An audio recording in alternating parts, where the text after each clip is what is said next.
Oi, pessoal, boa noite. Obrigada pelo convite. Todo mundo consegue ver minha tela, né? Tá tudo certo? Então, sem mais delongas, vamos começar. Hoje a proposta é eu conversar um pouquinho com vocês sobre as aplicações da biotecnologia na reprodução. Essa é uma apresentação, então, para a Liga Acadêmica de Reprodução Assistida da Universidade Federal Fluminense, e meu nome é Isabela Maran.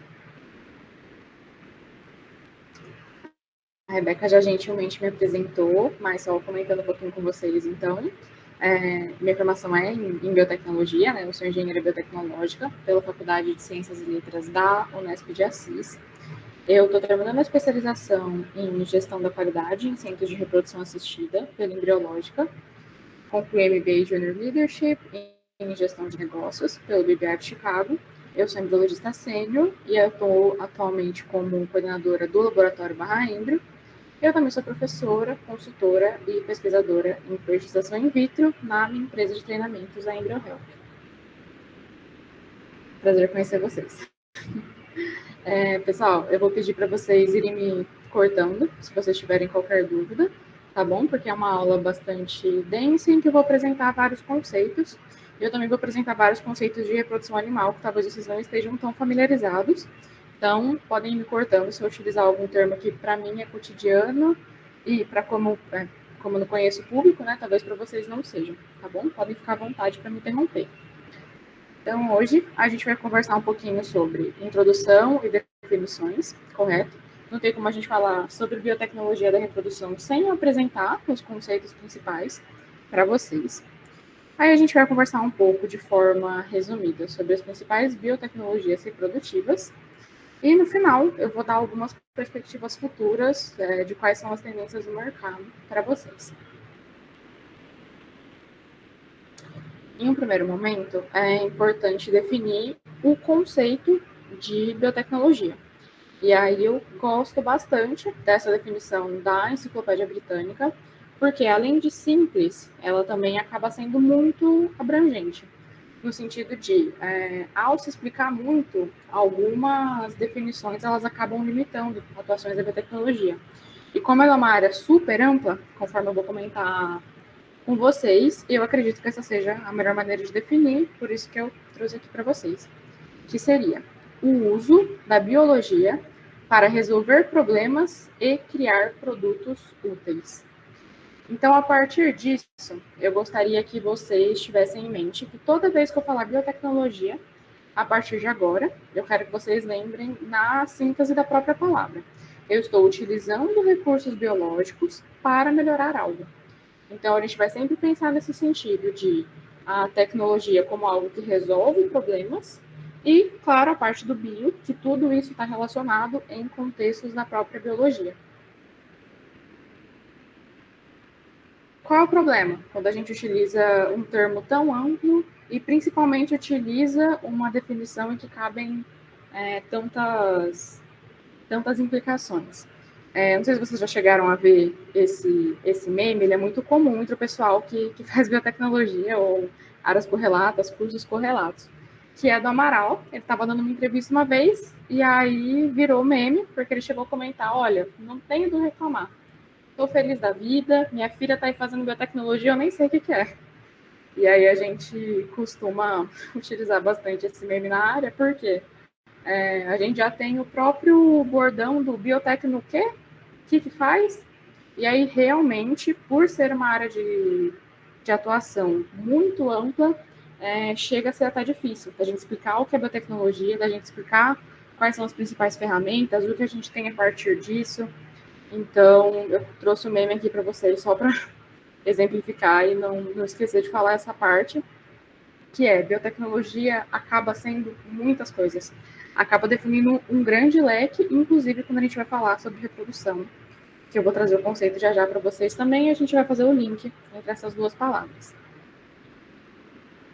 Bom, já que eu estou falando de tantas coisas, a cabeça de vocês pode acabar vindo provavelmente nada, que quando a gente cobre um leque muito, muito amplo de coisas, acaba não ficando palpável, né? Então, o que acontece? Eu trouxe alguns exemplos clássicos de biotecnologias que atingiram o mainstream, isso é, o grande público, que pessoas leigas, que nem têm formação na área de biológicas, teriam algum caminho, algum tato, é intuitivo pensar que essas coisas são biotecnologia. Então, alguns exemplos bem famosos, então, que nós temos são as próprias vacinas, justamente porque estou utilizando recursos biológicos, por exemplo, antígenos e etc., para resolver um problema que é questão de saúde, questão de recorrência de doenças. Da mesma forma, engenharia genética, que é o que o pessoal imagina primeiro, né?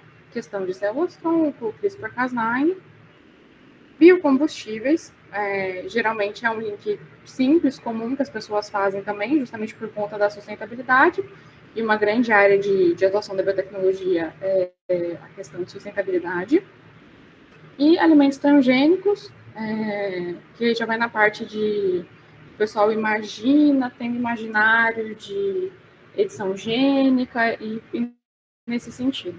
Então, alguns exemplos bem comuns aqui, só para vocês começarem a formar o link do que é biotecnologia. Para vocês terem uma ideia, a biotecnologia é tão ampla e ela engloba tantas técnicas, ela engloba tantas linhas de pesquisa diferentes, e aí, é claro, não é só pesquisa, tá? Claro que a gente é uma área com uma ciência muito viva, porém, as aplicações na indústria, no agronegócio, na indústria farmacêutica, de cosméticos, etc., são tão grandes que a gente costuma separar até por cores a biotecnologia. E aí a gente costuma fazer isso em um nicho mais interno ou quando é um contexto de definição. Não é uma coisa tão comum, por exemplo, oi, eu sou Isabela e eu trabalho com biotecnologia vermelha. Mas, caso vocês venham a escutar alguma coisa do tipo biotecnologia cinza, biotecnologia branca, para vocês entenderem esse tipo de conceito. Eu vou passar brevemente por cada uma delas, só para a título de conhecimento. Então, basicamente, a biotecnologia vermelha é a questão de saúde e aplicações médicas. A rosa, a gente considera o bem-estar humano. A verde, a gente considera agricultura, questão do agronegócio, né, aplicações. A biotecnologia branca, a questão industrial, de aplicação industrial, né, e aplicações de manufatura. Biotecnologia cinza, que são as implicações ambientais. Biotecnologia amarela, que é a questão de processamento de comida e aplicações de nutrição. Biotecnologia marrom, que são as aplicações da biotecnologia em regiões desérticas. Biotecnologia azul, que é a questão de recursos aquáticos. Biotecnologia dourada, está muito em alta ultimamente, que é a questão de processamento de dados biológicos. A biotecnologia roxa, que são aplicações que geralmente faz esse link entre a biotecnologia e o resto da sociedade. A biotecnologia preta ou negra, dependendo da tradução, que seria a questão de bioterrorismo.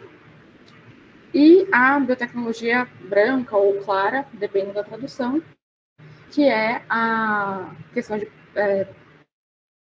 prevenção contra acidentes e prevenção do mau uso, ou seria, modo de tradução, do uso incorreto da biotecnologia. Então, eu estou só apresentando várias áreas aqui para vocês terem em mente quais são as implicações da biotecnologia. Só que hoje a gente vai mirar especificamente em biotecnologia aplicada à reprodução. Como é que eu consigo aplicar essa reprodução e quais são as principais técnicas utilizadas? Então, a gente vai fechar logo na primeira aqui, que é a biotecnologia vermelha. Aqui eu trouxe para vocês só alguns marcos padrão da biotecnologia também para a gente começar a formar esse leque de conhecimentos de o que são recursos biotecnológicos. Então, só para vocês terem noção, um dos primeiros marcos na história da biotecnologia importantes foi o uso do antibiótico, da penicilina, em 1928. Logo depois, a gente teve as descobertas de que o DNA é o portador de genes. A gente teve a descoberta do Watson e Crick de descreverem o sistema de dupla hélice do DNA. Em 69 foi sintetizada uma enzima in vitro pela primeira vez. Em 83 a gente teve a primeira planta geneticamente modificada.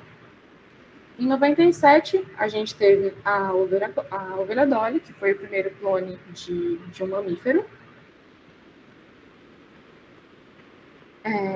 Em 98 a gente teve o esboço, né, do que seria o mapa do genoma humano. Em 2010, a primeira célula sintética. Em 2013, surgiu o primeiro ouro biônico nos Estados Unidos. Em 2020, teve o combate à pandemia do Covid-19, em que a biotecnologia foi fundamental para todo o desenvolvimento da vacina. Em 2022, e talvez o que ainda está mais em alta até hoje, em termos de chegar ao mainstream, né? A técnica de edição gênica conhecida como CRISPR-Cas9, sistema CRISPR-Cas9. E, mais recentemente, em 2024, um dos marcos que mais atingiu o grande público também foi o macaco rhesus, que foi clonado por cientistas na China, abrindo várias discussões sobre a clonagem humana também.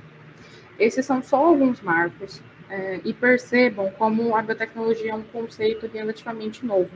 A gente vai ter essa definição só em 1919, e a partir daí que a gente começa a contar com biotecnologia.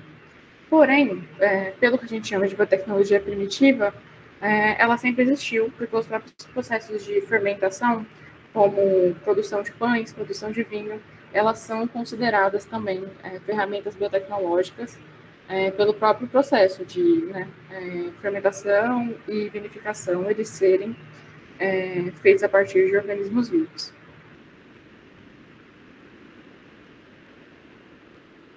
Bom, agora que o conceito de biotecnologia talvez esteja um pouco mais familiarizado para vocês, qual que é o conceito de reprodução, então? Para a gente conseguir unir esses dois conceitos e começar com a nossa apresentação em si. O conceito de reprodução seria o ato de produzir um novo indivíduo a partir de pelo menos um organismo parental. Essa definição também é da Enciclopédia Britânica. E é aí que a gente vai começar a pensar o que é biotecnologia da reprodução. Então, afinal, se eu utilizar um para o outro, ou seja, a biotecnologia na reprodução, quais são as possibilidades que eu tenho? Por que eu aplicaria a biotecnologia na reprodução? Para isso, a gente tem que pensar quais os problemas que eu tenho na reprodução. Se a biotecnologia, ela sempre envolve algo que eu preciso resolver, melhorar, que eu vou chegar em uma solução que não tinha sido encontrada antes, que eu vou desenvolver um método, que eu vou desenvolver um produto que ele é útil, vocês concordam comigo que eu estou resolvendo algum problema? Nem que esse problema for a ausência de uma coisa que a gente nem percebia que sentia falta, e aí quando surgiu, a gente percebeu a necessidade. Mas é sempre a partir de uma falta, de um problema. E quais problemas que eu posso ter relacionado à à reprodução, se a gente pensar nessa definição bem simples que eu acabei de mostrar para vocês. Então, o primeiro deles seria infertilidade, ou seja, a incapacidade, né, de duas pessoas, de uma pessoa, de conceber, ou empecilhos ligados à infertilidade, eu coloquei no mesmo tópico. O que seria isso? Bom, primeiro, doenças reprodutivas, então, questão de endometriose, síndrome do ovário policístico, questões mais sérias que impedem a pessoa de conseguir se reproduzir. Isso, claro, falando em todos os animais. A gente está mais acostumado com o conceito de fertilidade na espécie humana, porque é a espécie que a gente conseguiu fazer algo em relação a isso, conseguiu desenvolver técnicas para tratar, e geralmente um contexto de reprodução animal, a infertilidade em si, a menos que seja um animal de muito valor genético, não é tão tratada, mas enfim, existe também essa possibilidade. Na questão de empecilhos, nós temos os casais homoafetivos também, que se fosse por questão puramente de reprodução natural, não teriam como ter filhos do seu próprio material genético, da sua própria linhagem. E os pais independentes, porque a gente necessita de, na reprodução, conceito de reprodução natural, né? Um homem e uma mulher para conseguir conceber um filho.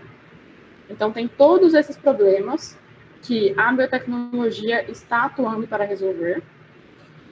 E nós temos também questões econômicas.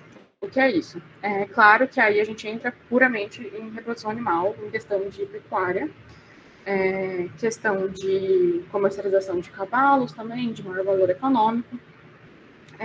Atualmente, os mercados mais movimentados no sentido de compra e venda de animais e valorização dos animais nesse sentido são as espécies bovina e equina. Então, nós temos uma área de reprodução assistida muito forte nessas duas espécies. Quando eu penso em, por exemplo, eu tenho um gado de animais bovinos. Vamos supor que eu tenho um gado Nelore na minha fazenda. A gestação bovina ocorre em 11 meses.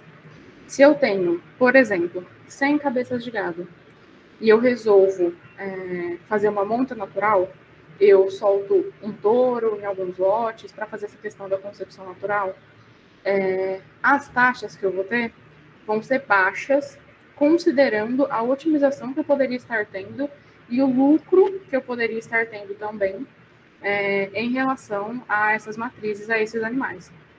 Então, a biotecnologia, ela vem para resolver também essa questão de economia quando a gente pensa em reprodução animal.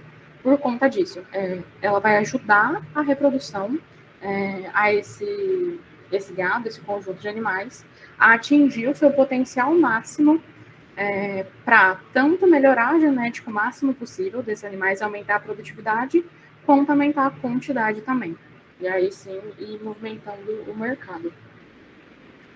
E também, outro problema muito grande, que é uma área de atuação muito forte da biotecnologia, é a extinção de espécies, em que a gente tem casos muito famosos que vocês já devem ter ouvido falar, como o rinoceronte branco do norte, em que até hoje os pesquisadores estão tentando evoluir para conseguir salvar essa espécie que está com 2 animais vivos só no momento. Onça pintada, vocês devem ter ouvido falar bastante. E aí, basicamente, como a extinção de espécies acaba entrando no problema infertilidade em tecidos. Porque a ausência, por exemplo, de animais macho de uma raça, ou de animais fêmea de uma raça, ou pouca quantidade de animais, se eles fossem se reproduzir naturalmente, eles não estão tão aptos para se reproduzirem de maneira saudável, ou eles não estão se reproduzindo da maneira mais otimizada possível para essa população voltar ao normal. Todos esses são problemas que eu vou conseguir resolver quando eu estou conversando sobre a extinção de espécies.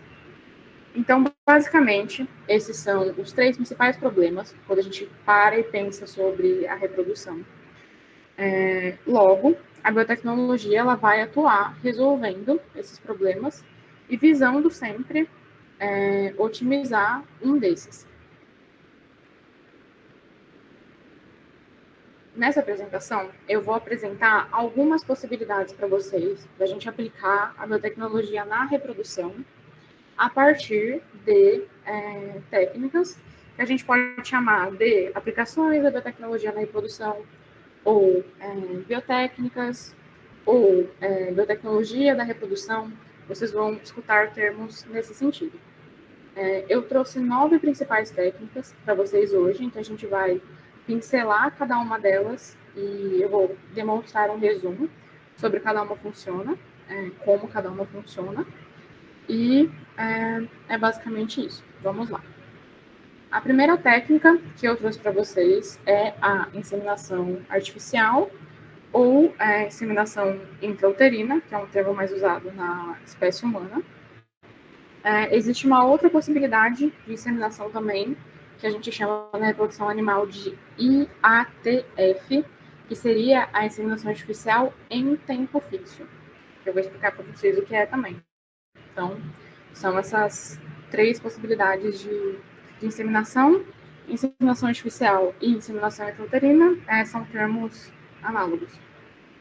A gente também tem como possibilidade a sexagem espermática, o que eu vou basicamente definir uma amostra que seja portadora ou do cromossomo X ou do cromossomo Y de espermatozoides, para eu conseguir ter, por exemplo, uma dose, uma certa quantidade de sêmen que seja, por exemplo, portadores só do cromossomo X ou só do cromossomo Y.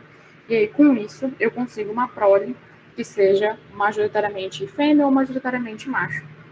Esse conceito, é claro, que ele é aplicado em reprodução animal. Nós temos também um conceito que também é muito específico do nicho de reprodução animal, que é a MOET. Essa técnica, na verdade, são duas técnicas juntas, que a gente costuma comentar como ou MOET, que seria Multiple Ovulation Embryo Transfer, ou Multiple Ovulation Followed by Embryo Transfer, que seria ovulação múltipla, superovulação, seguida de transferência embrionária. Porém, essas duas técnicas, eu poderia ter separado ela para vocês como duas biotécnicas diferentes, tá bom? E o pessoal, às vezes vocês vão escutar falando como MOET, às vezes vocês vão escutar falando como técnica de SOLVE, que seria superovulação, e às vezes também é usual escutar técnica de TE, que é técnica de transferência de embriões. Só que essas técnicas, elas não são exclusivas dessa técnica que é MOET. Então, o nome mais completo para isso é MOET, que é a sigla em inglês. Vocês provavelmente vão escutar muito no mercado brasileiro como só TE, que seria a transferência de embriões, esse termo aqui no final. Tá bom? Vou explicar para vocês mais para frente como ela funciona e o que é. A gente tem também a OPU, que é a sigla para Ovum Pickup, que significa aspiração folicular guiada por ultrassonografia, que é uma biotecnologia que ela caminha junto com a produção in vitro de embriões, porém, nós costumamos separar com uma biotecnologia à parte. Temos também a produção in vitro de embriões, também muito conhecida como fertilização in vitro. Por mais que fertilização in vitro seja uma das etapas para eu produzir um embrião in vitro, para o mercado, para paciente, para produtor, para pessoas que não são especificamente na área, a gente costuma se referir como FIV ou como fertilização in vitro. Porém, o nome mais correto da técnica, que engloba o todo, seria a produção in vitro de embriões. Nós temos também a técnica de ICSI, que é a injeção intracitoplasmática de espermatozoide. Essa técnica, ela também é uma das técnicas que integram ou não, dependendo da espécie e do contexto, a produção in vitro de embriões. Então, de novo, estamos separando, mas essas duas adjacentes aqui poderiam facilmente estar dentro do que eu poderia chamar de produção in vitro de embriões também. Só que, geralmente, quando a gente está falando de biotécnicas, a gente separa cada uma como se fosse uma, por mais que elas trabalham juntas e estão sempre unidas. A gente vai conversar um pouquinho também sobre criopreservação, que é a preservação em nitrogênio líquido, que são menos 196 graus Celsius por tempo indeterminado, sobre a clonagem, que é a replicação do material genético, e a biópsia, que é a retirada de células para análise genética. Só um minutinho.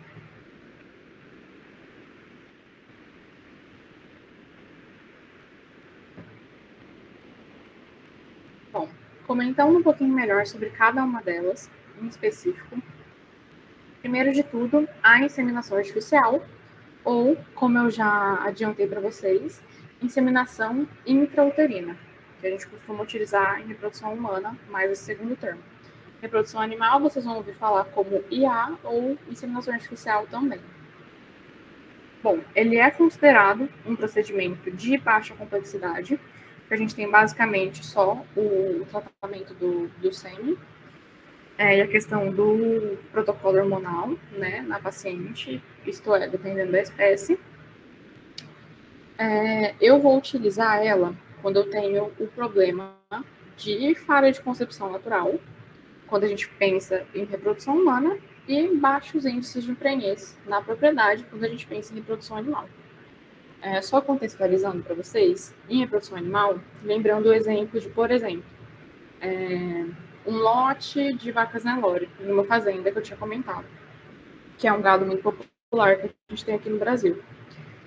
Se eu realizar a monta natural, que é uma possibilidade e muitas pessoas consideram como biotécnico também, e aí, do contexto de reprodução animal seria muito natural, mas de reprodução humana as pessoas consideram também, dependendo da definição, coito programado, enfim, essas outras não biotécnicas, né? Por isso que elas não estão aqui, mas eu diria ferramentas. Se eu, por exemplo, então, voltando para a reprodução animal, utilizar a monta natural, que é pegar um período específico, soltar um touro em um lote e esperar que as vacas, que os animais cruzem naturalmente, eu vou ter um certo índice de prenhez. Se eu busco algum tipo de produtividade e melhoramento genético nessa fazenda, eu preciso começar a utilizar biotecnologias da reprodução. Senão, eu fico muito para trás. Eu digo o produtor. O que acontece? Se eu começo a utilizar, nem que seja inseminação artificial, que vocês vão ver que é a biotécnica mais simples, eu já consigo ter várias soluções, que eu não vou dar spoiler, daqui a pouco eu vou comentar com vocês, mas tenham em mente que é uma grande solução no sentido de produtividade. De forma análoga, na reprodução humana, eu já resolvo alguns casos de infertilidade leve com um procedimento que é de baixa complexidade, que tem um custo mais reduzido em relação à fertilização in vitro, biópsia, etc., dependendo do caso. E a inseminação artificial, portanto, é uma ótima opção quando eu tenho graus de infertilidade leve ou quando um produtor que talvez esteja começando na área de biotecnologia, ele está começando a aplicar na fazenda dele, a se acostumar a como se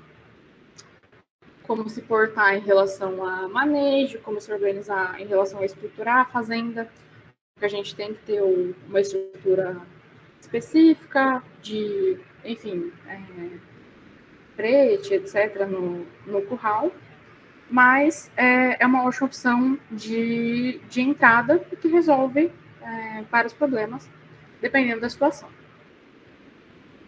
Quando a gente está fazendo um comparativo entre espécies, as principais diferenças são, na reprodução humana, eu vou ter um tratamento hormonal que ele vai induzir o pico pré-ovulatório, a fim de que eu tenha uma disponibilidade do óvulo maduro. Na reprodução animal, a gente já, na maioria das vezes, não vai ter essa questão de protocolo da fêmea. E, de forma análoga, no processamento seminal, o processamento seminal da reprodução animal, ele já é feito nas centrais. O que são isso? Talvez sejam termos não tão utilizados, não tão comuns de conhecimento geral. As centrais de sêmen são centrais que faz a coleta dos touros doadores. Então, pensem em um paciente fazendo a coleta do material genético para fazer, por exemplo, uma inseminação artificial.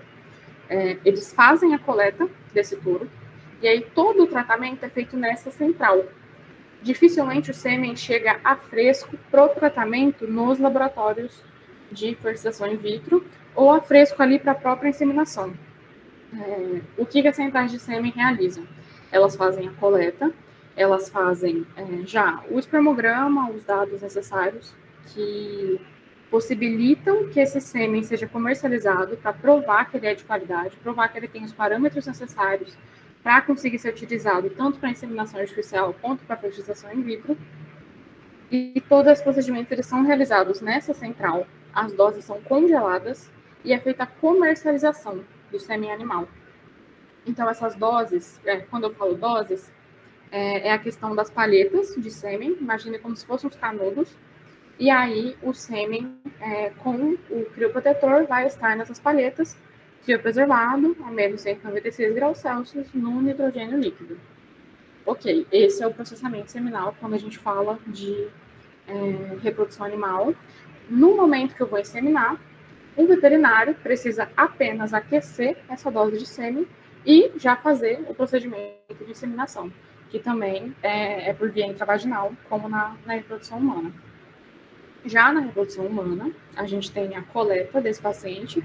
Em alguns casos, esse sêmen também já foi analisado previamente, preservado, etc. Mas a maioria das vezes a gente tem a coleta ali na hora. É feito exame na hora, processamento na hora. E aí essa é a principal diferença entre processamento seminal, quando a gente fala de inseminação artificial. E aí a gente fecha a parte aqui de principais diferenças entre as espécies, quando a gente fala da IA ou da IIU. Ok. Quais são as soluções que eu tenho quando eu utilizo inseminação artificial? Como eu comentei com vocês, ela é o que a gente poderia chamar de biotécnica de entrada. Ela é de baixa complexidade, tem um custo menor, ela demanda menos, tanto na reprodução humana, né, de não ser um ciclo de FIV, ter todo aquele gasto, etc., quanto na reprodução animal também, em que a infraestrutura, em geral, é muito menor para fazer inseminação artificial. E o que eu vou resolver com isso, então, sendo uma técnica de entrada? O primeiro ponto são maiores taxas de concepção, isso quando a gente compara a monta natural. Por exemplo, um casal infértil ou com problemas de fertilidade, que estava tentando ali engravidar, a taxa de concepção, se eles fizerem inseminação artificial, óbvio que é maior. Em reprodução animal, da mesma forma. Se eu estava tentando fazer monta natural em uma fazenda e eu estava tendo um número X de animais, eu vou aumentar bastante esse N pelo mesmo princípio da reprodução humana. Né? Eu estou já colocando os espermatozoides tratados por via intravaginal, e aí, portanto, a gente dá ali uma ajudinha para ocorrer a fecundação in vivo, e ali a gestação já ocorrer ali mesmo, no próprio corpo da mulher passando por tratamento ou da fêmea, do animal. Outra vantagem que a gente tem quando a gente fala de reprodução animal é o controle de doenças infecciosas. Se eu fosse realizar monta natural, por exemplo, eu poderia ter transmissão de N doenças sexualmente transmissíveis, e se eu fizer o procedimento de inseminação artificial, pegar uma dose de sêmen que já foi previamente tratada, muitas vezes essas doses já vêm com uma certa quantidade de antibióticos, então esse controle de doença ele já vem intrínseco da técnica por conta disso. Não ter contato com outro animal também, né? Só questão da dose de sêmen depositada. A gente vai ter também melhoramento genético e melhoria das características reprodutivas quando a gente fala em reprodução animal. Por quê? Mesmo se eu estiver utilizando a inseminação artificial, que, como vocês vão ver ao longo da apresentação, ela é muito mais simples do que as próximas técnicas que foram surgindo. Porém, mesmo assim, eu posso ter um melhoramento genético, por quê? Pensem comigo, se eu tenho... E quando a gente fala de reprodução de bovinos, que é minha área de expertise, então é que eu sempre vou trazer como exemplo para vocês. Se eu tiver um touro de características valiosas muito específicas, esse touro, ele seria comprado por um X. Então, por exemplo, vamos supor que esse touro por baixo vai custar 1 milhão. Eu posso, como proprietário desse touro, não vender ele. Eu posso fazer uma coleta do sêmen desse touro, mandar para a central, fazer toda a questão do tratamento, congelar, e aí eu vou poder comercializar essas doses de sêmen. Então, tanto esse lado econômico, ele é atendido pelo produtor, que vai ter um lucro maior, né, de vender várias doses de sêmen, ao invés de vender o animal e perder aquele valor agregado que o animal traz. E eu também, com isso, do outro lado, do lado da pessoa que está comprando, compensa muito. Por quê? Vamos supor que eu sou uma pequena produtora, que eu tenho poucas cabeças de gado, que eu não tenho muitas características positivas nesse gado, eles não têm um score tão legal, eles não têm as habilidades que a gente costuma contar, né? Se eu fizer a inseminação do meu gado com um touro que ele está há anos fazendo melhoramento genético, se eu comprar uma dose de sêmen desse touro de um produtor que aí já tem recursos financeiros muito melhores, que ele está há anos com uma genética forte, que já da família dele, que o vô passou para o pai, que o pai passou para ele, eles estão há anos fazendo os melhores cruzamentos e selecionando o melhor material genético para chegar naquele touro. Eu, só de comprar o sêmen daquele touro e inseminar a minha vaquinha que não tem tanto valor genético, eu vou conseguir ter um filho daquele touro que eu não precisei ficar, por exemplo, 30 anos melhorando a genética. Então, nesse ponto de vista, é um grande ponto para melhoramento genético e melhoria das características reprodutivas, né? E também para a economia, também nesse sentido, de eu poder ter a dose do sêmen de um animal valioso e não necessariamente comprar esse animal. Eu consigo criar um gado de valor genético muito melhor agregado, fazendo essa questão de compra de sêmen. Além disso, eu consigo ter o manejo e os animais padronizados, justamente por isso, por eu fazer essa questão de inseminação, os bezerros eles já vão nascer padronizados pelo mesmo sêmen, do mesmo touro. Eu também posso ter o aumento da prole de um único animal. Ou seja, vamos pensar que esse touro, que, por exemplo, foi desenvolvido por 30 anos a genética dele, para chegar nas características de evolução que ele tem hoje. Esse touro, eu poderia ter, vários filhos dele, porque o animal macho, ele pode fazer várias montas em um ano, tudo certo. Só que vocês podem ter certeza que não seriam tantas quanto se eu pegar, fazer coleta desse animal, vender essas doses de sêmen. Então, percebam que eu vou ter um aumento muito significativo da prole desse touro, que a genética dele foi melhorada, tá bom? Então, eu vou ter essa questão. E a inseminação artificial, mesmo sendo a técnica de entrada, né, que a gente pode chamar, ela também possibilita a sexagem dos espermatozoides. Eu vou comentar um pouquinho com vocês já, essa questão da sexagem. Mas é possível, por técnicas de laboratório, eu selecionar quais são os espermatozoides que vão me dar, por exemplo, só touros, por exemplo, só vacas. E isso é muito interessante quando a gente fala em um contexto de, por exemplo, fazendas de leite, em que eu preciso que o meu gado seja majoritariamente fêmea, porque eu trabalho com produção de leite. Então, o que eu vou fazer? Eu vou comprar um sêmen sexado de fêmea, que a gente costuma chamar, por exemplo. Nessa paleta de sêmen criopreservado vão ter espermatozoides selecionados do cromossomo X, e aí na hora que eu fizer a inseminação, vai nascer uma porcentagem aí bem maior de fêmeas do que se fosse 50-50 a chance natural. Então, pela inseminação artificial, eu já fui criada essa possibilidade. E, é claro, também a gente pode pensar no contexto de preservação de espécies com a inseminação artificial. Não é tão comum, porque geralmente quando a gente já está num contexto de preservação de espécies, geralmente elas estão muito próximas da extinção. Eu vou ter um número menor de animais. Esses animais talvez não estejam com características reprodutivas tão legais. Por estarem em cativeiro, eles têm um nível de estresse também, então o lado reprodutivo deles geralmente não está tão funcionando como deveria. Então, a inseminação artificial, por ser recomendada em casos de infertilidade leve, às vezes não vai ser a melhor opção. Mas eu coloquei para vocês como uma opção, porque realmente não é impossível se a gente tiver em um contexto em que faz sentido e que teria como eu ter prenhez por IA, poderia ser utilizado.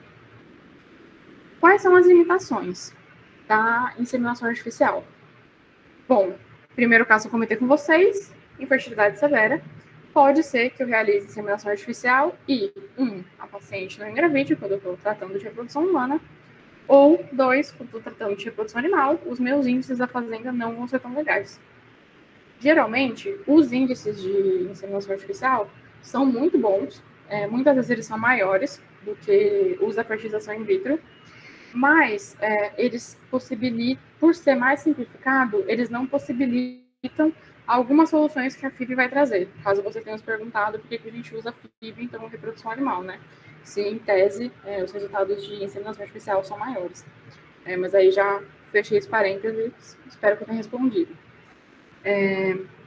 E aí a gente vai ter a questão também de limitação da IA, quando a gente fala no contexto de reprodução animal, da observação do cio e otimização máxima. O que é a questão da otimização máxima primeiro, então? Conforme eu for explicando ao longo da apresentação, vocês vão ver que as próximas biotécnicas, elas resolvem muito mais problemas do que só a IA pode oferecer. Então, é essa questão de otimização máxima, né? Ela não fornece a otimização máxima para o gado. E a gente tem um problema muito grande também, que é o que impulsionou a próxima técnica, que é a observação do cio. Quando eu estou tratando de reprodução animal, para fazer a inseminação, eu preciso observar sinais de cio no animal. O que é isso? O animal ele apresenta diversos sinais. Quando ele está no cio, como vulva demaciada, corrimento específico, são diversos sinais. E aí eu tenho várias técnicas para observar esses sinais. Mas, em um geral, torna a mão de obra mais laboriosa, ter que ficar observando o cio. Então, é um impedimento muito grande. Aqui no cantinho superior direito, eu vou trazer para vocês sempre os problemas que essa técnica pode resolver. Então, primeiro, como eu já expliquei para vocês, a IA resolve questões econômicas. A IA pode resolver também questões de preservação de espécies e questões de infertilidade. A próxima técnica é nichada em reprodução animal e é basicamente inseminação artificial também. Só que ela tem um recurso a mais. E aí não é a mesma coisa. A gente se refere como técnicas completamente diferentes. Geralmente os veterinários de campo, quem realiza um, realiza outro, né? Mas não é necessariamente todos eles que vão conseguir realizar a técnica. Aí, pessoal, para vocês que talvez não tenham tanto contato com reprodução animal, quando eu falar veterinário, pensem assim, o que o médico faz na reprodução humana é o que o veterinário vai fazer na reprodução animal. Então, o embriologista, de qualquer forma, funciona ali dentro do laboratório com técnicas muito parecidas. De forma análoga, o médico não faz a aspiração da paciente, a transferência na paciente, a inseminação, esses procedimentos invasivos, o veterinário faz a mesma coisa na vaca, tá bom? Quero que vocês pensem dessa forma. Bom, o que é a IATF? Então, que é a inseminação artificial em tempo fixo. Nada mais é do que a IA, porém, aí sim, nessa técnica, eu vou fazer uma sincronização da ovulação. Então, eu vou fazer com que todas essas vacas, elas demonstrem cio na hora em que eu programei, né, em que eu coloquei esse protocolo, que eu tirei ele, para eu poder fazer a inseminação. Com isso, eu já resolvi direto a detecção de cio. Eu tinha comentado com vocês na técnica anterior. Uma solução muito legal também é que eu vou conseguir induzir a ciclicidade das vacas em anestro, que talvez seja um contexto novo, um conceito novo. Vacas em anestro são aquelas que não estão apresentando cio. Na hora que eu faço esse protocolo hormonal, eu consigo induzir o cio nelas. Então, eu vou conseguir realizar a inseminação artificial nesses animais em que, na IA sozinha, eu não conseguiria fazer isso. Eu também vou ter concentração da mão de obra, por conta dos profissionais realizarem o protocolo e depois a inseminação, né? Eu não vou ter a questão de observar cio, que eu comentei com vocês, e de ser essa questão mais laboriosa. Eu vou ter um aumento das taxas de prenhez em relação à técnica anterior. E, justamente por conta da aplicação hormonal, eu vou encurtar esse período entre o parto de uma vaca e já a inseminação dessa mesma vaca. Comentando só brevemente sobre algumas limitações dessa técnica para vocês, da mesma forma que a IA, ela não vai ser aplicada em infertilidade severa. Pode ser que animais que já tenham problemas reprodutivos, eles não respondam de forma tão legal à inseminação artificial.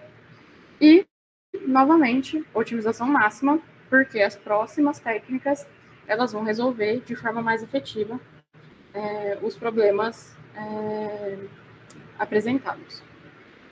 Aí, aqui no cantinho, antes que eu esqueça, quais problemas que a gente vai resolver? Econômico, porque eu estou otimizando mais ainda do que na técnica anterior. Preservação de espécies, porque eu posso sim realizar esse protocolo para espécies que estejam com características reprodutivas melhores. E a questão de infertilidade, que eu coloquei errado, porque a gente não utiliza essa técnica em reprodução humana. Na verdade, IATF seria o mais próximo à inseminação que a gente tem, porque é feito o protocolo da paciente de qualquer jeito. Só um minutinho.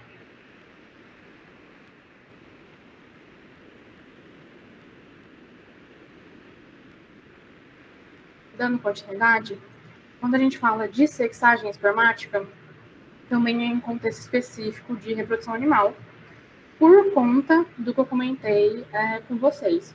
São em contextos muito específicos, em que eu preciso de um animal fêmea ou de um animal macho.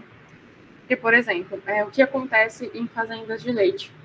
Se eu faço uma inseminação com sêmen sexado de fêmea em um lote de vacas, aí, gente, a taxa de sucesso, quer dizer, de todos os animais que eu inseminar e que emprenharem, quantos desses vão realmente nascer fêmea? Não é 100%, tá? A taxa de sucesso está aí entre 5% a 10%, que é o que as centrais de sêmen, são os lugares que fazem o processamento, lembra? Eu comentei para vocês, que é o que elas garantem. Se eu fizer uma inseminação com só sêmen sexado de fêmea, se eu fizer isso em 10 animais, a probabilidade é que de 1 a 2 ali, eles vão nascer macho.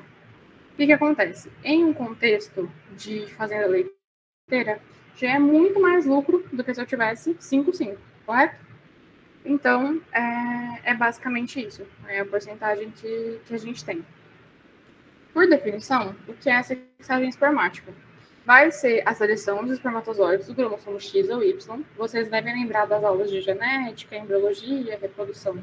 Se vocês já tiverem pegado que quem define o sexo do embrião é o espermatozoide. Então, a partir do momento em que eu separo só cromossomos X para ser feita a inseminação, ou a FIV, ou só cromossomos Y, eu consigo selecionar o sexo desse animal que vai nascer. Essas técnicas, elas são mais recorrentemente citometria de fluxo, que é um método de eleição hoje, gradiente de densidade, que está em fase experimental. Essas duas técnicas, elas trabalham com o conceito de que o espermatozoide feminino é mais pesado por conta da quantidade de DNA. E aí que as técnicas se baseiam para conseguir separar um do outro. Já a imunosseparação, que também está em fase experimental, ela parte do conceito de que o cromossomo, somente o espermatozoide com o cromossomo Y vai ter o antígeno HY. E aí é assim que é feita essa separação. As limitações dessa técnica são, além de não ser um resultado perfeito, nem todas as vezes que eu utilizar, por exemplo, um sêmen sexado de macho, vai nascer tudo macho. A gente tem ali a porcentagem que eu comentei com vocês de nascidos fêmea, por exemplo, nesse exemplo. Eu também tenho a limitação de que, quando eu faço esse processo de sexagem espermática, os meus resultados, tanto de inseminação artificial, quanto de moete, que eu vou falar para vocês, quanto de fertilização in vitro, eles são menores. Menores quanto? Geralmente entre 10% a 20%. Então, por exemplo, se a gente observa na reprodução animal, geralmente taxas em torno de 40% para fertilização in vitro, para gado de corte. E com sêmen sexado, eu vou ter cerca de 20% desse resultado. E aí, quando eu falo isso, eu estou falando em taxa de blastocisto, né? Porcentagem de conversão, a gente pode, por assim dizer, dos oócitos em embriões viáveis para transferir no animal no dia da transferência. Bom, as soluções que isso traz é justamente a otimização de resultados por conta do contexto de produtividade de fazenda que eu comentei com vocês. Então, voltando aqui em cima, que problemas eu vou conseguir resolver? Vou resolver a questão econômica, vou resolver a questão de preservação de animais em contextos específicos. Se a gente parar para pensar, por exemplo, a espécie X não tem mais machos. Às vezes, dependendo do contexto reprodutivo, compensa testar uma dose de semi-fixado. É claro, se a fonte em que eu obter esses espermatozoides possibilitar que eles estejam viáveis o suficiente para eu conseguir fazer esse processo de sexagem. Por quê? Esqueci de comentar aqui. Essa diminuição do resultado é justamente pelo estresse que eu estou submetendo às células espermáticas. Vamos pensar o seguinte: todas essas técnicas, tudo que eu faço no contexto de biotecnologia reprodutiva é sempre um estresse. Por que um estresse? Essas técnicas não estão sendo desenvolvidas o suficiente? As pessoas não sabem executar, etc. Não. Pensem que tudo que nós estamos mimetizando com as técnicas, isso é, imitando, deveria estar acontecendo fisiologicamente. Então, não importa se, por exemplo, na FIV, eu tiver com todas as condições ideais de temperatura, osmolaridade, pH, gasificação, tudo certinho, umidade, um primor. Ainda assim, eu estou fazendo isso fora do trato reprodutor feminino, que é algo absolutamente antinatural e que, por N fatores, vai estressar as células, o oosto ou o espermatozoide, no caso, e, consequentemente, o futuro embrião. Então, quando eu faço esse processo de sexagem espermática, eu estou submetendo o espermatozoide, que já não está num processo natural, o processo de análise dele, de criopreservação, já não são coisas que aconteceriam se tivesse acontecendo uma monta natural. Então, eu já estou estressando essa célula e eu vou estressar ela mais ainda para submeter o processo de sexagem. Então, é por isso que os resultados são menores. Agora, a técnica de Moët é o seguinte: vocês vão escutar mais como TE do que como Moët, mas a definição é a seguinte, ela também é só aplicada em reprodução animal. Eu vou recolher embriões de uma fêmea que a gente chama de doadora. Aí só um parênteses, pessoal. A fêmea de maior valor genético, ou seja, a que fornece os óvulos, nós chamamos de doadora.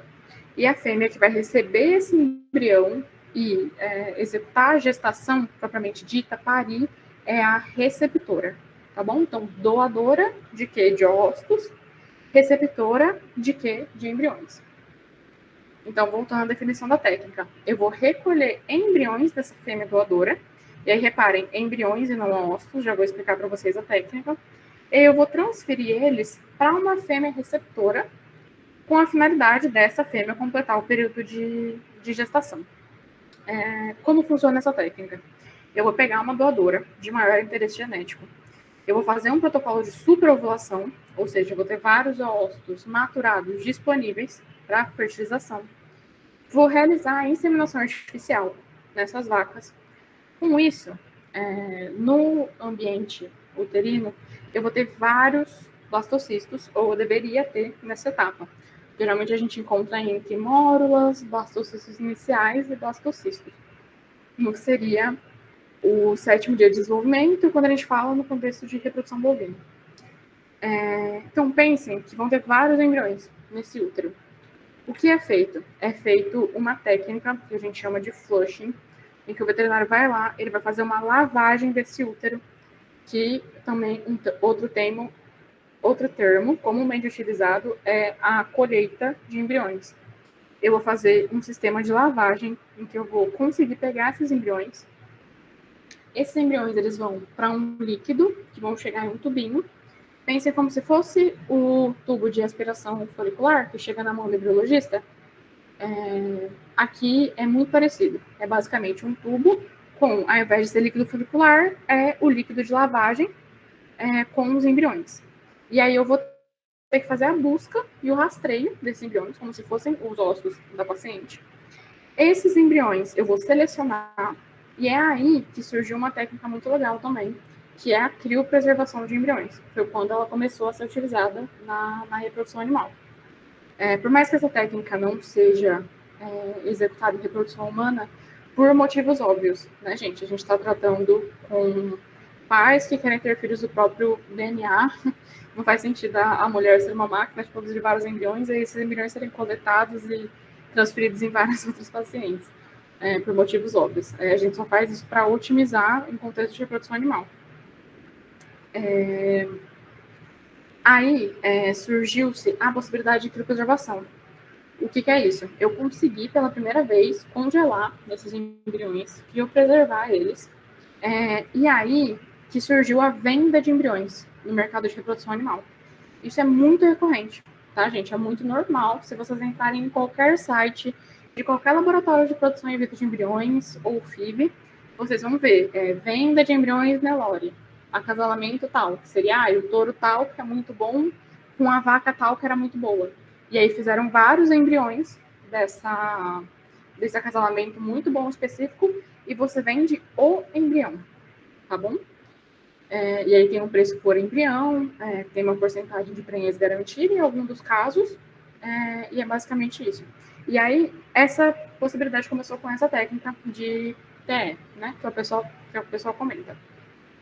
Enfim, eu posso também não criopreservar esses embriões. Eu posso, na hora que eu rastrei eles ali, já fazer a transferência, óbvio, sempre vendo logística, né? É muito difícil a fazenda da doadora ser a mesma fazenda da receptora, porque pensa que eu estou sempre pegando uma genética melhor para colocar na minha fazendinha. Aí eu compro ossos melhores para colocar na minha fazendinha, embriões melhores para colocar na minha fazendinha. Então, eu estou sempre pegando de outros lugares, né? Em geral, essa genética. Mas, enfim. E aí eu vou fazer a transferência desses embriões em vacas receptoras. As receptoras, elas não vão ter valor genético, ou elas podem até ter, dependendo do contexto da fazenda, mas o ideal é que elas não sejam o que a gente chama de vaca cabeceira, né, que são de menor qualidade.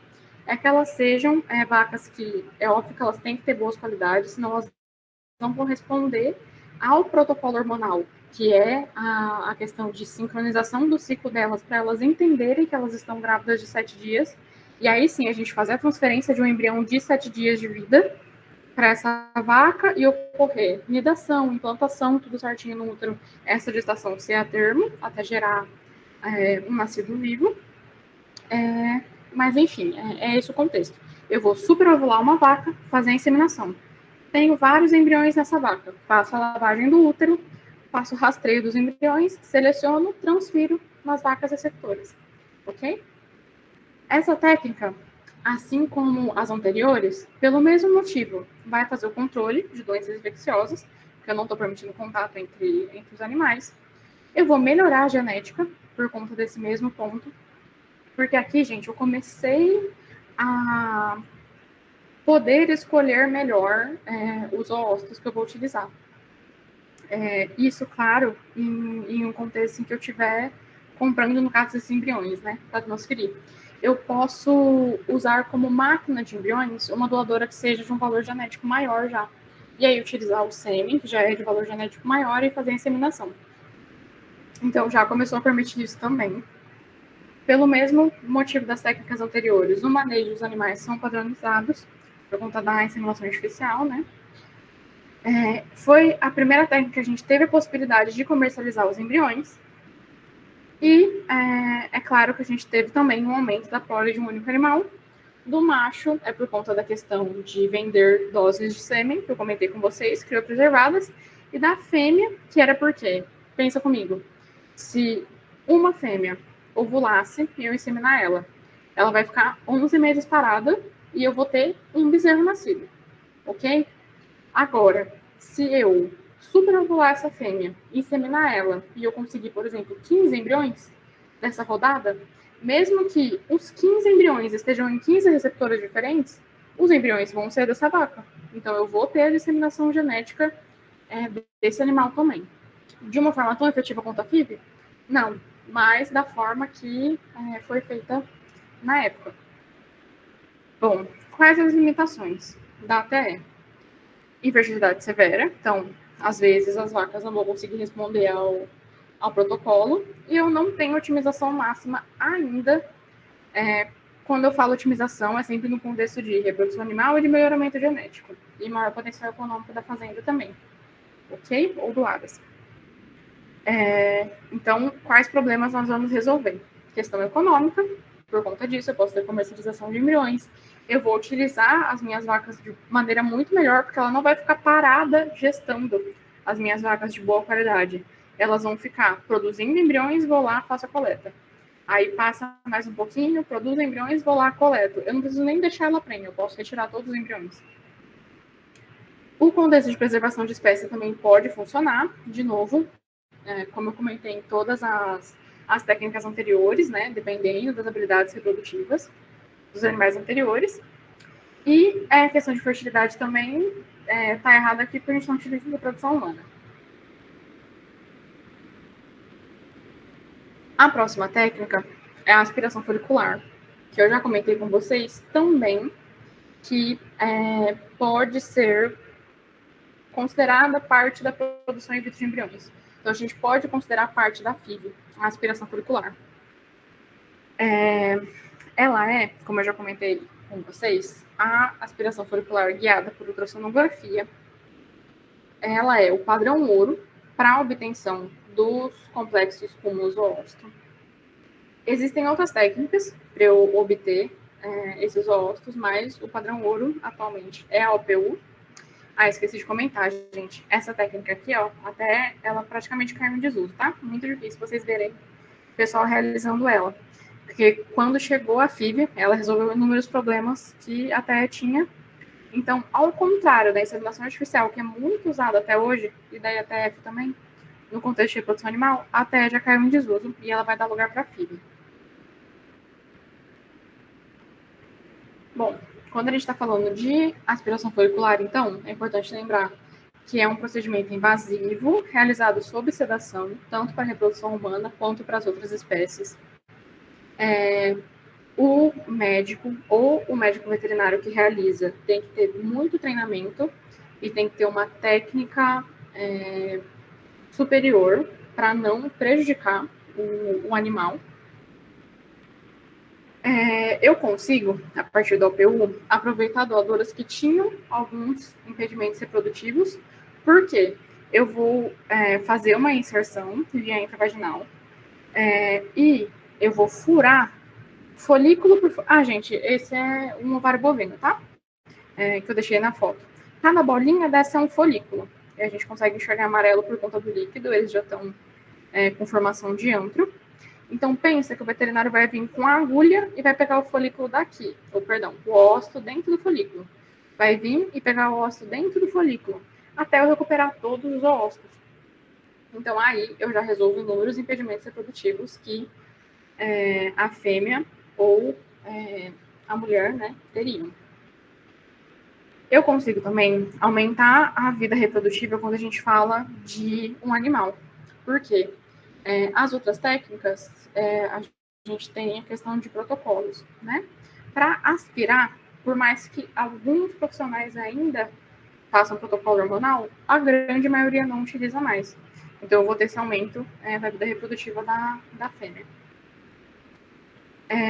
Eu consigo também, coisa que eu não conseguiria com as outras técnicas, aproveitar a genética de uma fêmea, mesmo que ela esteja com até 3 meses de gestação e também no pós-parto.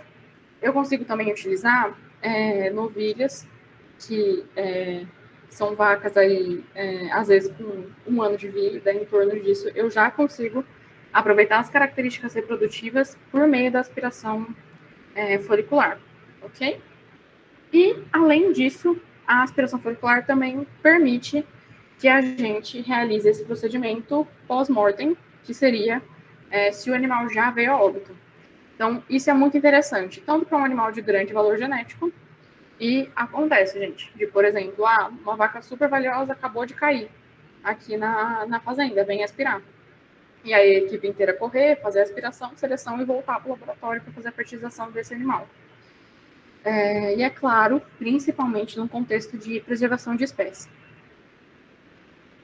permitindo até, nesses casos, inclusive, pela criopreservação dos ósseos desse animal, contribuir para o banco de germoplasma e etc., para a preservação. Bom, a diferença, né, entre as espécies é basicamente o tratamento hormonal, que induz o pico pré-ovulatório, a fim de que haja disponibilidade de ósseos maduros quando a gente fala em reprodução humana. Em reprodução animal, a gente praticamente não utiliza mais protocolo. Então, a aspiração, assim como na FIV, vamos pensar que elas andam muito juntas. Por quê? Se eu fizer a aspiração dos ósseos, eu estou aspirando para quê? Qual a finalidade desses ósseos? Eu vou guardar no bolso, jogar fora, mesmo se vocês me responderem criopreservação. O que eu faço com esses ossos criopreservados? Mesmo se eu descongelar eles depois, tem que ter algum tipo de técnica a ser utilizada. E nesse caso, a fertilização in vitro, ok? Por isso que eu comento que elas andam muito juntas. Então, quais problemas nós vamos resolver? Tanto na aspiração quanto na produção in vitro de embriões. Questão econômica, questão de preservação das espécies, como eu comentei com vocês, e questões de fertilidade também.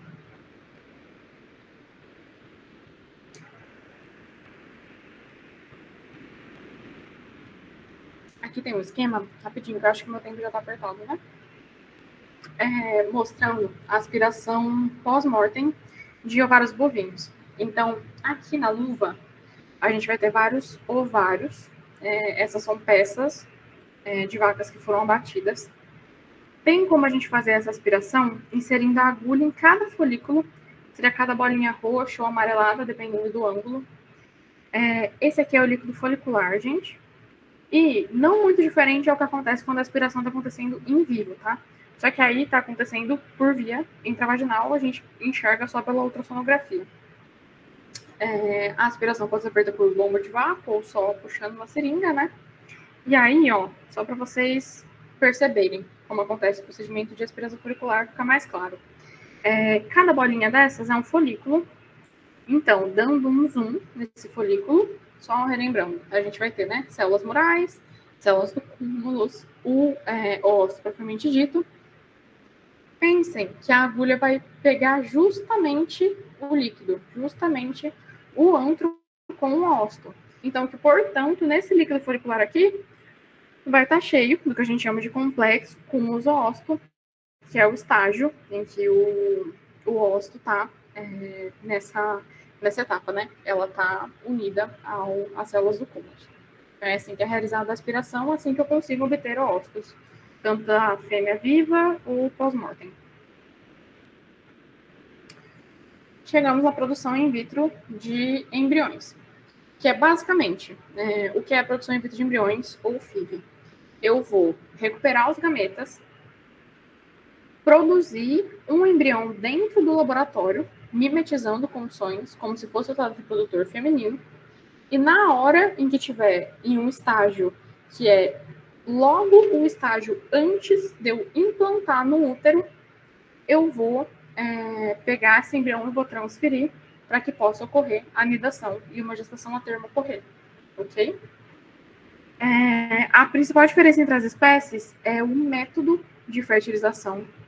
Enquanto na reprodução humana e equina a gente vai utilizar majoritariamente a técnica de ICSI, na reprodução bovina a gente utiliza praticamente apenas a técnica de FIV clássica, ok? E aí são questões específicas de cada espécie. Por exemplo, na reprodução humana, a ICSI é recomendada para casos em que não tem fator masculino. É claro que ela acaba sendo feita em muito mais casos do que isso, mas, enfim, a recomendação seria isso. E é para ter casos de FIV clássica também. Agora, na reprodução bovina, a gente não utiliza a ICSI pelos resultados, a gente acaba tendo que são inferiores. A gente não conseguiu acertar ainda, a gente, comunidade de pesquisa em tudo, quando eu falo, conseguimos acertar um protocolo de ICSI para bovino que seja executável, com bons resultados, e até no próprio contexto de logística, otimização, nem faz tanto sentido. Então, não é uma urgência, não é uma questão latente que estamos procurando incessantemente. Existem pesquisas nesse sentido, mas a fertilização por ICSI está em plano secundário, na reprodução bovina. Da mesma forma, na reprodução equina, a gente já utiliza ICSI justamente porque eu tenho um fator masculino fortíssimo, que é, não sabe-se ainda, mas o espermatozoide equino, ele in vitro não fecunda o óvulo. Então foi desenvolvida a técnica de ICSI. Hoje em dia, a partir da técnica de ICSI, o mercado equino está crescendo bastante. Então são basicamente essas diferenças. A gente vai ter também o dia de transferência. Por quê? Dependendo da espécie, o embrião tem uma velocidade de desenvolvimento. Então, se eu estou falando de produção in vitro de embriões humano, eu provavelmente vou ter a transferência entre os dias 3 a 5. Agora, quando eu estou falando de reprodução bovina, eu vou ter entre os dias 7 e 9, de forma análoga equina, né? Dos dias 6 até 8. Bom, as limitações da produção in vitro de embriões, já que ela resolve tantos problemas, como eu vou comentar com vocês, são basicamente recursos. Por quê? É um processo muito mais caro. Então, quando a gente fala tanto de reprodução humana quanto reprodução animal, eu preciso de um laboratório montado. O laboratório de FIV é muito caro, tem equipamentos que, além de custosos, né, no sentido de que custam um valor mais alto, também requer mão de obra especializada. Então, em geral, não é tão simples assim eu realizar a produção in vitro de embriões. O que eu vou solucionar, então, com a produção in vitro de embriões? Pelo mesmo motivo das técnicas anteriores, controle de doenças infecciosas, melhoramento genético e das características reprodutivas, manejo de animais padronizados, aumentar a prole de um único animal. E aí, gente, com a FIV, eu vou solucionar um outro problema. Tanto eu consigo ter uma maximização muito maior da utilização da fêmea. Deixa eu só fazer um outro parênteses de reprodução humana primeiro. A produção in vitro de embriões é considerada uma técnica de alta complexidade. Então, em geral, em casos de infertilidade, a infertilidade severa é a técnica mais indicada, é o que vai conseguir a gestação a termo, o nascido vivo. Porém, na reprodução animal, a gente não está tratando tanto a questão de fertilidade. A gente está tratando a questão de produtividade da doadora. Então, vamos pensar, que eu comentei com vocês, que eu poderia utilizar de um tempo X e um tempo X a fêmea como máquina de embriões, né? Eu tinha feito esse paralelo para vocês, para a técnica de TE. Para aspiração folicular, eu consigo aspirar uma fêmea toda semana. Eu consigo, por exemplo, em uma vaca Nelore, obter 30, 40 ócitos toda semana sem protocolo hormonal.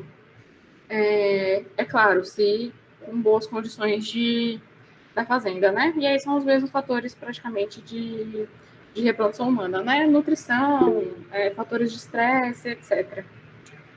Eu ouvi um barulho, gente. Tá tudo certo? Posso continuar? Tá bom, obrigada. Enfim, então a gente tem essa questão de utilizar muito mais uma doadora. Qual que é a vantagem disso? Eu ter uma vaca de um potencial genético enorme, ou uma égua de um potencial genético enorme, e aí eu conseguir extrair o maior número de material genético dela possível. Por quê? Eu posso levar todos esses ossos para o laboratório, eu vou fazer a produção in vitro de embriões, e aí outro ponto muito bacana, que a produção in vitro de embriões vai resolver. Eu preciso de uma quantidade muito menor de espermatozoides.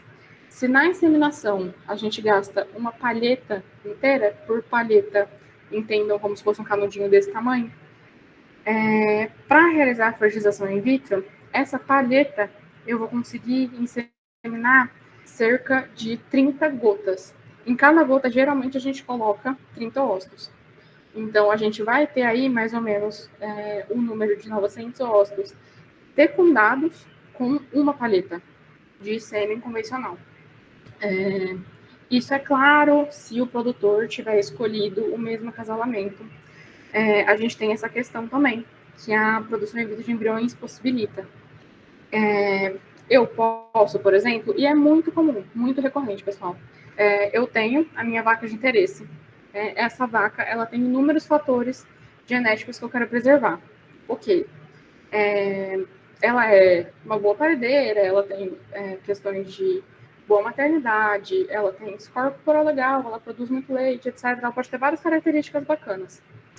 Eu quero ter uma variedade de acasalamentos com essa vaca. Então, vamos supor que essa vaca deu 5 óvulos só.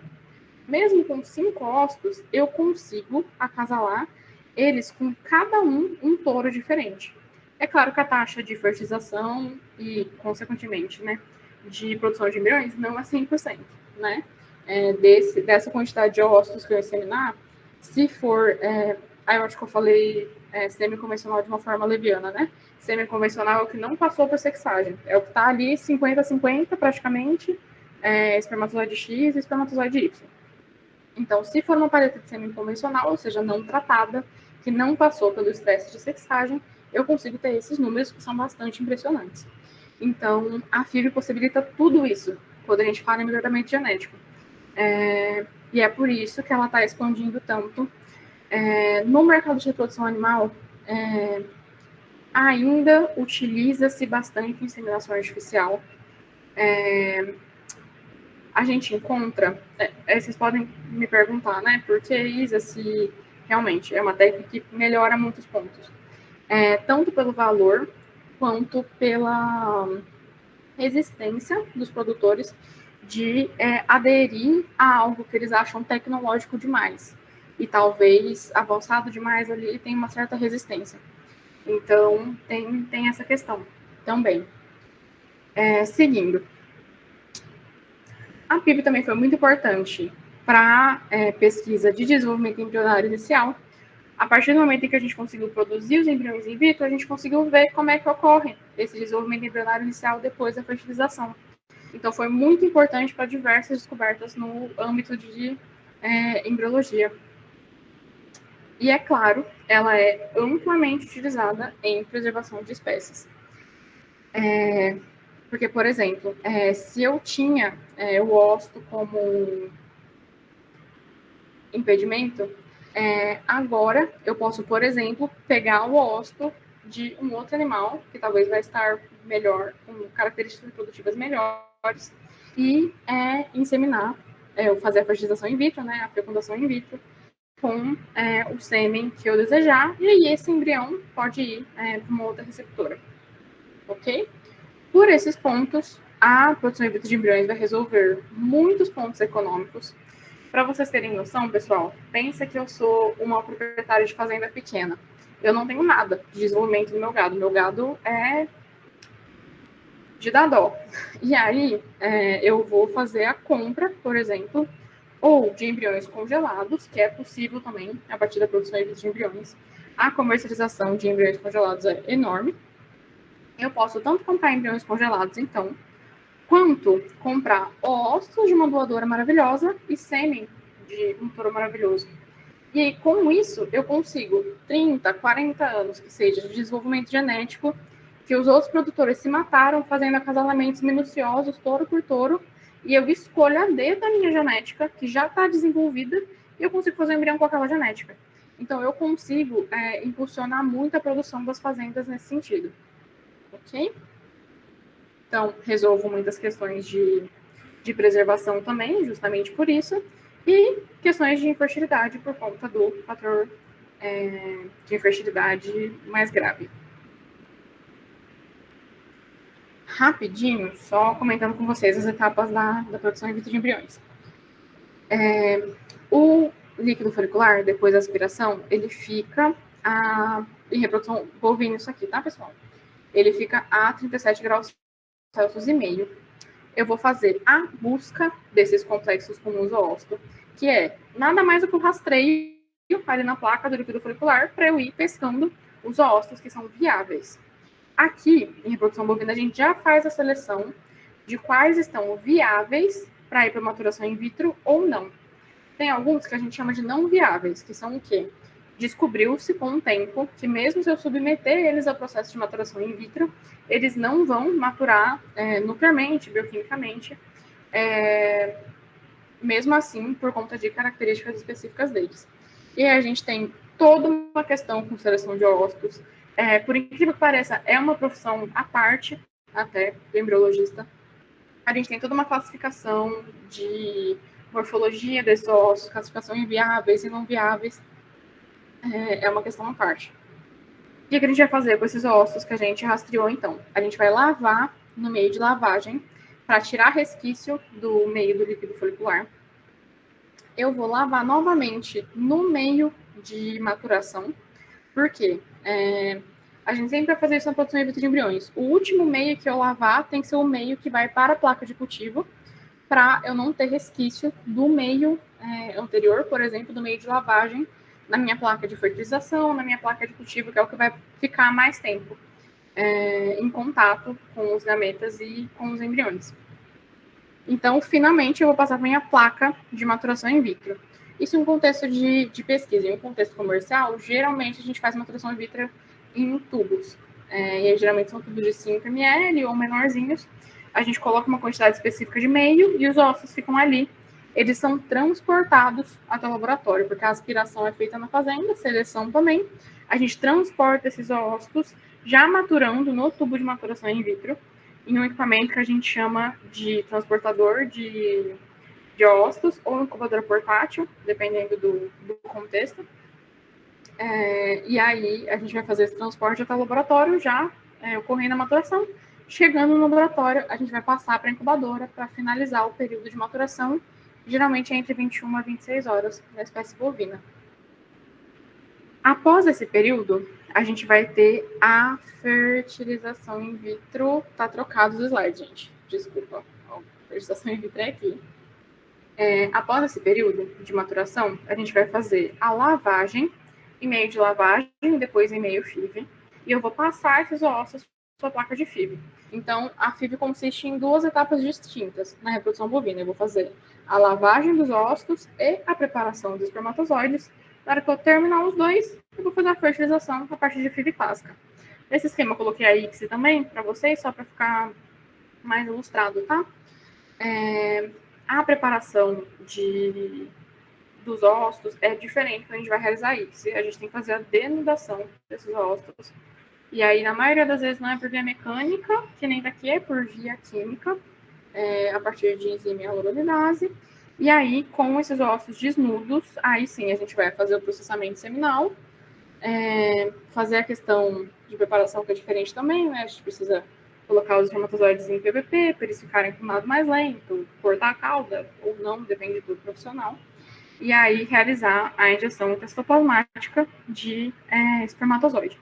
Quando a gente está falando de FIV clássica, eu vou fazer a lavagem dos ócitos direto. Ele vai estar em formato complexo como os ócitos. Eu não vou tirar as células do cúmulo desse ócito, porque eu preciso delas para terminar de capacitar os espermatozoides, porque eles vão entrar sozinhos.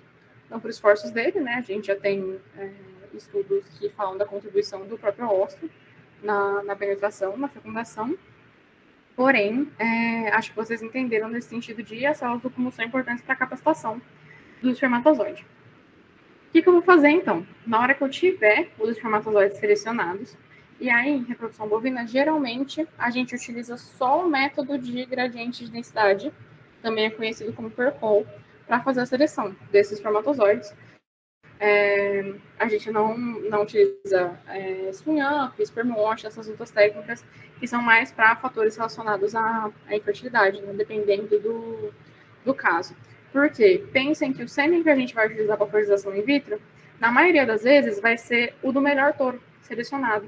Então, em tese, entre muitas aspas, para eles chegarem no laboratório já tratados e nas suas melhores capacidades, para a gente conseguir só fazer o gradiente de densidade ali na hora e tirar o restante de crioprotetor, etc., e fazer a fertilização, que nada mais é do que só inserir os espermatozoides na gota que já está com os óvulos. E aí, a gente vai deixar de 18 a 22 horas ocorrendo a fertilização in vitro clássica. Agora, na ICSI, a gente tiraria só para fazer a verificação de fertilização, né? Então, portanto, poderia ter ficado até o período de 7 dias, que é o período em que vai até a blastocisto, na reprodução bovina. Após esse tempo, de 18 a 22 horas, eu vou realizar a desnudação, aí sim, aí a gente já chama de prováveis esgotos, né? Eu não vou checar a fertilização na reprodução bovina quando eu faço FIV clássica, não tem tempo e logística para eu fazer isso. Eu vou desnudar todos e passar todos para frente. Mais para frente é onde compensa a gente ver se utilizou mesmo ou não. Eu vou realizar uma lavagem e passar esses ossos para a placa de sieve. A placa de cultivo, ela vai ficar na incubadora em uma atmosfera controlada, que aí já é baixa tensão, seria 5% de CO2, 5% de O2 e balanço de nitrogênio, por os 7 dias. Lembrando que a FIV é sempre o dia zero, tá, gente? No cronograma do laboratório. A gente considera que é o dia em que o embrião está sendo formado, é o dia zero do embrião. Nesse período, em incubação, em condições ideais, né, que imita o que aconteceria no trato reprodutor feminino, a gente vai ter o desenvolvimento embrionário inicial até o estágio de blastocisto. Geralmente, quando a gente está aqui, por volta do dia 3 a 5, depende do protocolo, a gente vai fazer a taxa de clivagem, que é um primeiro sinal que a gente tem de que deu tudo certo nessa produção ou não, e já é um indicativo para a gente começar a preparar a logística do cliente, no caso. No dia 7... E a gente tem também o feeding, né? Que seria basicamente a renovação, como se a gente estivesse completando o meio de cultivo, porque nesse ponto o embrião já consumiu vários dos recursos que estavam presentes naquele meio, a gente precisa renovar também. Lembrando que em reprodução bovina a gente não faz cultivo single, que eu esqueci como fala em português, mas é algo do tipo individual. A gente faz cultivo sempre em grupo. Então, a gente tem, no mínimo, pode acontecer de ter, por exemplo, um ócito em uma gota, mas é porque é o único ócito daquela vaca, tá bom? Se a vaca tiver até 30 ócitos, eles vão estar os 30 na mesma gota cultivados juntos. No dia 7, eu vou fazer a avaliação desses embriões. Eu vou ver quais deles estão viáveis para transferência.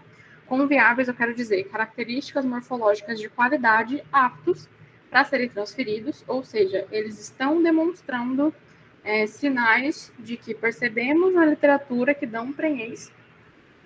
E aí a gente envia para transferência de embriões, que é o procedimento relacionado pelo veterinário, também na fazenda. A gente envia esses embriões no que a gente chama de palhetas, né, que é a mesma palheta do sêmen que eu comentei com vocês, só que eles estão envasados, a gente chama, que os embriões estão no centro dessa palheta. Um embrião a cada palheta, para a gente ter uma prenhez por vaca. Ou eu posso também, é claro, realizar a criopreservação. E aí, em reprodução bovina, a gente faz por 2 métodos principais, que é vitrificação ou direct transfer, que é um método de criopreservação pelo método equivalente, que basicamente ele é utilizado na reprodução bovina por logística de transferência. Rapidinho aqui com vocês. A ICSI é a inserção, que eu já comentei com vocês, de só um espermatozoide capacitado e selecionado no citoplasma do ócito, que ele também já está maduro e selecionado com o auxílio de um aparelho, que é o microscópio invertido acoplado a micromanipulador. Geralmente ela é utilizada em reprodução humana, quando a gente tem um fator masculino agregado. Já comentei com vocês que ele é utilizado em reprodução equina também, por conta de certa forma, a gente pode chamar de fator masculino, né, que é a questão dos espermatozoides. Questão de espécies, já comentei com vocês, né, não vou me repetir. Limitações, novamente, questão de estrutura, o micromanipulador é um aparelho mais caro, e as soluções principais são infertilidade, porque aí eu consigo oferecer recursos para fatores masculinos, ou espécies em que eu não consigo realizar FIV clássica, e otimização de produção de espécies que tenham impedimento relacionado a fator masculino. Com isso, eu resolvo 3 problemas também, que são os que eu comentei já com vocês: preservação, por conta de fator masculino, infertilidade também, e econômico, por movimentar essa parte da reprodução equina, que é toda ao redor disso, por essa técnica. A criopreservação, por definição, é a preservação em nitrogênio líquido, que vai permitir o armazenamento por um período indefinido, sem prejudicar a sua viabilidade. O que eu quero dizer com período indefinido? O que acontece? Os relatos mais antigos de amostras que foram criopreservadas, aquecidas e resultaram em um nascido vivo são de cerca de 30 anos. Então, quando a gente fala tempo indefinido, não aconteceu ainda de ter um tempo maior do que isso, em que o embrião fosse aquecido, ou a célula, né, etc., e não desse um resultado por conta da criopreservação. Então, a gente fala de indefinido porque, realmente, no período da humanidade que a gente está hoje, não aconteceu ainda. E os relatos mais antigos são de 30 anos. Eu posso criopreservar não só embriões. É importante a gente lembrar também que é possível realizar a criopreservação de gametas. Isso é muito importante quando a gente pensa em preservação animal, em preservação de espécies, por conta da possibilidade de criação de bancos de germoplasma e tecidos germinativos também, que são uma opção muito valiosa para a preservação da fertilidade de humanos também, tá bom? Principalmente em pacientes que vão passar por tratamento de câncer, etc., a gente consegue preservar a fertilidade através de tecidos germinativos. A diferença entre as espécies são basicamente as técnicas de criopreservação, né? Comentei com vocês que na reprodução bovina a gente tem uma técnica que a gente geralmente não usa em reprodução humana, que já caiu em desuso, que é método equivalente. E as limitações são resultados de sobrevivência em algumas espécies, porque na reprodução bovina, para vocês terem noção, 80% do material que a gente aquece sobrevive à criopreservação. A gente tem essa limitação enorme. Tem toda uma questão de comparação entre o embrião cultivado in vitro do embrião produzido in vivo. Tem toda uma questão de quantidade lipídica, fatores estressores, etc., que permeiam isso. Então, a gente tem um resultado um pouquinho menor. Quando, em comparação, por exemplo, a aquecimento de ósseos em reprodução humana, a gente tem taxas aí de 98%, 99%. Bom, quais as soluções que a criopreservação apresenta? Ela possibilita outras biotécnicas, muito dessas que eu já citei para vocês, e eu falei criopreservação várias vezes. Eu vou aumentar a prole de um único animal, justamente por conta do que eu comentei, de fazer a coleta desse animal, armazenar várias doses criopreservadas de sêmen e eu conseguir replicar isso de forma absurda, muito maior do que seria só por monte natural e não tivesse criopreservação. Eu posso também criar o banco de germoplasma de espécies ameaçadas e também, inclusive, os casos de preservação da fertilidade que eu comentei. Então, do ponto de vista econômico, para a reprodução animal é muito legal, por conta de preservação de embriões e de sêmen. A questão de preservação é super importante, também por conta da preservação de gametas e de infertilidade, inclusive por conta da preservação da fertilidade. Rapidamente, pessoal, a clonagem, que ela é uma metodologia que vocês até vão encontrar no mercado, vão ter alguns laboratórios de produção que eles até oferecem como serviço em reprodução animal. Então, por definição, aí eu falando especificamente de transferência nuclear de células somáticas, que é CNT. Seria a transferência de um núcleo de célula somática para um citoplasma de um ósseo nucleado. Aí é todo um procedimento para fazer isso. E o princípio é que os fatores presentes no citoplasma do ósseo, eles vão conseguir reprogramar as células diferenciadas de volta ao estado embrionário, o que permite a criação dos animais clonados. As espécies que a gente tem clone hoje em dia, só para vocês terem noção, são mais de 20. Clone com sucesso, né, nascido vivo. E as soluções que a clonagem permite é basicamente a replicação dos animais geneticamente superiores, o resgate de espécies ameaçadas E a produção de animais geneticamente modificados para pesquisa, que é a partir dessa técnica também. As limitações que a gente tem, porém, e aí, óbvio, em nenhum contexto a gente está tratando de reprodução humana. Não é permitido fazer clone humano, a gente está falando sempre de reprodução animal. As limitações são que eu tenho resultados inferiores. É muito difícil de eu ter resultado com clone. As empresas, em geral, elas vendem como um serviço de, olha, eu te ofereço clone, mas, em geral, os resultados, eles ficam muito aquém das outras biotecnologias. Além disso, na maioria das espécies não faz sentido eu fazer clone se for para o contexto econômico. Porque, por exemplo, como eu estava comentando com vocês da PIV, né, da produção in vitro de embriões, que é a fertilização in vitro. O melhoramento genético que eu posso ter, a partir de só uma fertilização in vitro, os tipos de acasalamento que eu posso fazer, otimizando ao máximo os óvulos e os espermatozoides, é de um tanto que a clonagem se tornou obsoleta. Eu vou ter um animal, se eu realizar clonagem, geneticamente igual ao que eu clonei. Qual é a vantagem disso, sendo que eu podia estar melhorando esse animal mais ainda? Então, nesse contexto, por exemplo, em reprodução bovina já não tem tanta demanda. A biópsia também é uma biotécnica muito utilizada, majoritariamente em reprodução humana, menos em casos muito específicos de reprodução animal, que nem vale a pena citar.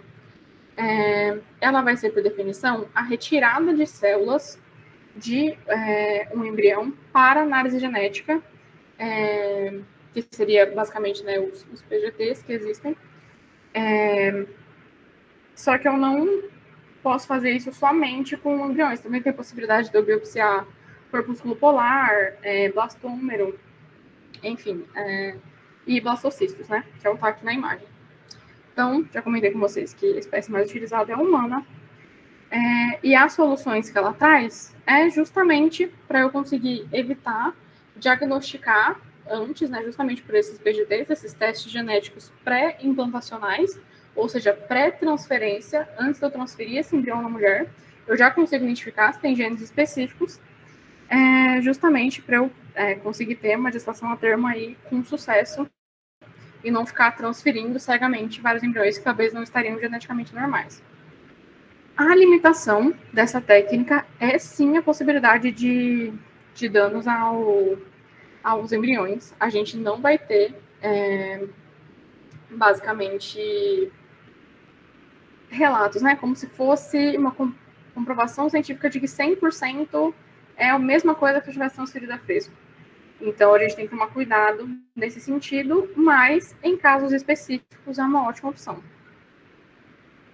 E como eu comentei, a gente não utiliza muito no contexto da reprodução animal.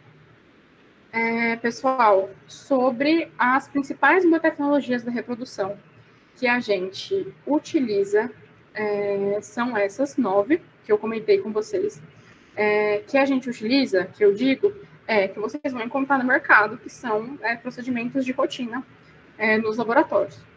Eu trouxe aqui para vocês também, como o tema é biotecnologias da reprodução, algumas perspectivas futuras do que tem sido feito e do que a gente pode encontrar nos próximos anos como técnicas de sucesso a serem incluídas nessas técnicas que eu comentei com vocês hoje.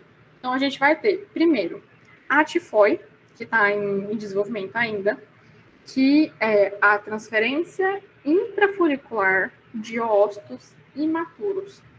Ela consiste, basicamente, em eu injetar ócitos que são imaturos em um folículo pré-ovulatório de um outro animal, para eles serem maturados e ovulados em vivo. E aí eu realizo a inseminação, né? E eu transfiro todos esses embriões em vacas receptoras parecido com a TE. A principal vantagem dessa técnica, e porque os pesquisadores estão desenvolvendo, é basicamente eu ter acesso mais fácil a uma biotecnologia mais avançada, que seria a questão de TE, né, eu ter esses benefícios, sem precisar necessariamente gastar tudo que eu gastaria com a fertilização in vitro, tá? Essa se torna uma técnica mais barata, E com isso, eu consigo propagar as biotécnicas reprodutivas de uma forma a fim de popularização. E, além disso, os embriões gerados, eles são in vivo. E aí, por literatura, já foi provado que a qualidade desses embriões, quando eles são gerados na vaca e transferidos em outra, é muito melhor, é claro, do que se a gente produzir in vitro por fertilização in vitro no laboratório. Então, é esse ponto que os pesquisadores defendem para difusão dessa técnica. Ela está em desenvolvimento desde 2016, para vocês terem noção, e ela ainda não caiu no gosto público, entrou no mercado. Ainda tem vários pontos sendo testados, como, por exemplo, quantos óvulos eu vou injetar em um folículo, quantidade de hormônio, etc., ainda estão em fase de teste. A gente tem também, nesse sentido, a moefopa, que é a manipulação dos oócitos nesses folículos pré-natais. O que acontece na moefopa? Eu recupero ócitos de folículos que não atingiram o estágio final do desenvolvimento em vivo, por causa do processo fisiológico natural que acontece de atresia. Então, qual é o intuito nessa técnica? E ela vai ser muito importante, eu acredito, para a preservação de espécies. Eu vou conseguir aproveitar folículos que, pelo processo de recrutamento, seleção, dominância natural, eles não seriam utilizados. Quando a gente tem a formação do folículo dominante, o resto entra para a atresia por processos fisiológicos. Essa técnica busca salvar esses que entrariam em atresia. Então, é muito interessante nesse sentido. Eu consigo aproveitar as capacidades reprodutivas de uma fêmea muito mais, porque eu consigo recrutar muito mais folículos por onda folicular através dessa técnica. A gente tem também pesquisas muito... a imagem sumiu aqui. A gente tem também pesquisas muito fortes no sentido de células troncos induzidas à pluripotência, que a gente chama de IPSCs, que é toda a questão de pesquisa em reprogramação celular, né? Que vocês devem ter ouvido falar, a questão de geração de embrião sintético, algo nesse tipo, costuma cair bastante no gosto da mídia, né? Porque é uma coisa mais Black Mirror, chama a atenção do pessoal em geral. Mas, basicamente, essa linha de pesquisa consiste nas células tronco artificiais, que elas podem ser reprogramadas a partir, por exemplo, da pele, de células sanguíneas, de um paciente para um estado semelhante ao embrionário. Então, a gente consegue fazer aí uma área muito promissora também, que é a produção de gametas sintéticos. E, é claro, como tudo, em todas as áreas, a inteligência artificial, que tem áreas de atuação muito fortes já hoje em dia, mas a tendência é que seja muito mais. Para vocês terem noção, a inteligência artificial hoje em dia, nos mercados de... não tanto no mercado de reprodução animal, ainda não pegou tanto gosto, mas no mercado de reprodução humana, que geralmente o pessoal está disposto a investir mais em tecnologia, porque a questão de aquele único filho que a pessoa preza muito e que é o sonho da vida dela, também, no geral, as pessoas estão dispostas a despender mais dinheiro do que, por exemplo, um produtor que é dono de um Aras e realmente ele quer muito aquela égua, mas não tanto para investir quanto essa questão da reprodução humana. Então, por isso que, em geral, eu acredito que não chegou tanto a questão da inteligência artificial para a reprodução animal ainda. Mas na reprodução humana, a gente tem diversos modelos que replicam tomada de decisão humana já atuando. Então, por exemplo, a gente tem a inteligência artificial selecionando já os melhores embriões para a transferência, dando dados como, inclusive, olha, por mais que esse embrião aqui esteja mais bonito agora, e você, embriologista, escolheria ele, ao longo do desenvolvimento, pela tecnologia de incubadora time-lapse, esse aqui se desenvolveu melhor, então é melhor você transferir esse aqui. E outras questões nesse sentido, de tomada de decisão. E, além disso, a gente também tem uma área muito forte, promissora, que junta com... seria mais uma parte de bioengenharia aí, né? Mas a bioengenharia e a biotecnologia andam muito juntas sempre. Que seria a automatização de processos. Então, nós temos modelos, por exemplo, de cultivo fluido, que seria cultivos em sistema de chip de microfluídica, partindo do princípio de que no trato reprodutor feminino, o sistema não fica parado, que nem na placa de cultivo, o embrião não fica ali parado. Ele vai se locomover, então tem sistemas de microfluídica sendo desenvolvidos. A gente tem questão de lab na box, que o pessoal fala, que seria como se fosse laboratório na caixa, em que são protótipos de você inserir o óvulo e aí os processos ocorrerem de forma a sair blastocistos. A gente tem também, aí seria uma parte mais de bioengenharia mesmo, que é a aplicação de... Vocês já entraram em laboratório, por exemplo, fábrica de vacina, etc., que são várias automatizações de, por exemplo, braços robóticos fazendo o que seria uma pipetagem. Isso é muito comum em laboratórios de PCR com mais recursos, né? Esse tipo de equipamento está sendo desenvolvido também para fazer, por exemplo, placa de cultivo, e aí é feita a pipetagem das gotas, depois do óleo. Então, assim, a gente tem muita coisa sendo desenvolvida nesse sentido também.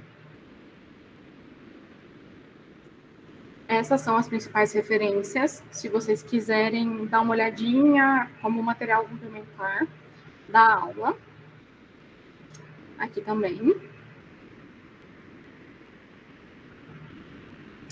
Muito obrigada pela atenção. Aqui vão os meus contatos principais. Meu e-mail, meu LinkedIn, é só procurar meu nome, se vocês quiserem me adicionar. E no meu Instagram, que é o EmbryoHelp, que eu sempre compartilho cursos, eventos, essas questões de reprodução, mais ajudando o pessoal que está no começo da carreira mesmo, porque a gente lembra como é difícil, né, se encontrar na área, achar uma questão de caminho de carreira. E é isso, estou por aí. Se vocês precisarem de mim, estou à disposição e agradeço muito o convite.